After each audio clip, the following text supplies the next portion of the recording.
Guarantee that it's not going to be dismantled until there is a plan in place. And what is going to be happening with people that work for the minimum wage in the state of Pennsylvania and the United States?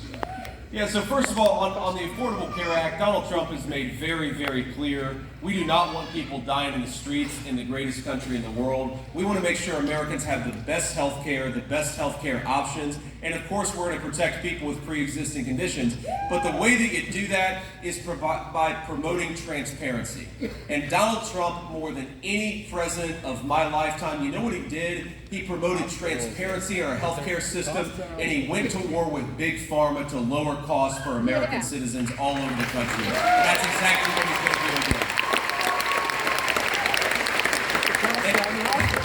In fact, Donald Trump's record on healthcare was so good that the main thing Kamala Harris talks about is actually an achievement of Donald Trump's, which is getting insulin down to $35 a bottle. Thank Donald Trump for that. Don't let Kamala Harris lie and take credit for it.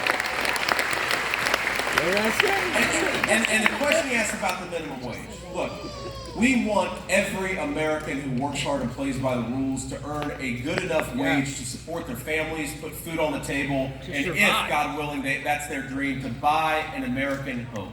That's what we want. Now, we ask ourselves, how is it that Donald Trump had the fastest growing economy, the fastest growing take-home pay, and inflation at 1.5% when he left office? And the answer is that Donald Trump gave American workers bargaining power. And how did he do that? Because he got control of that southern border. Kamala Harris has seen the decimation of American wages because she has let in millions upon millions of illegal aliens, and they're undercutting American wages. Donald Trump is going to say, you got to go back home. If you want to come in this country, you can come through the proper channels, but you send people home who come here illegally, and that's how you raise American wages.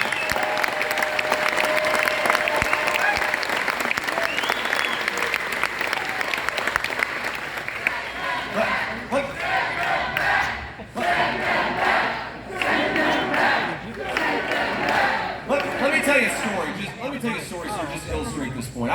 This is back in my private sector days. I was at a business dinner, and I happened to be seated next to one of the leaders of a very large American hotel chain. And he was just going on and on about how much he hated Donald Trump's immigration policies. And I said, well, explain to me, what is it that you hate so much about having a secure southern border?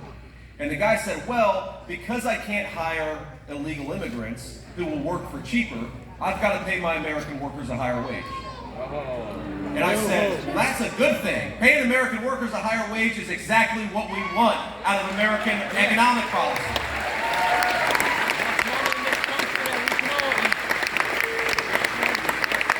But I think this illustrates why so much, and I think it's a mistake. I think corporate America ought to be pro-America, but so many business leaders have gotten behind Kamala Harris because she's pursuing an immigration policy that is flooding America with illegal aliens and undercutting the wages of American workers. We have got to cut that crap out and build an American economy for American citizens first.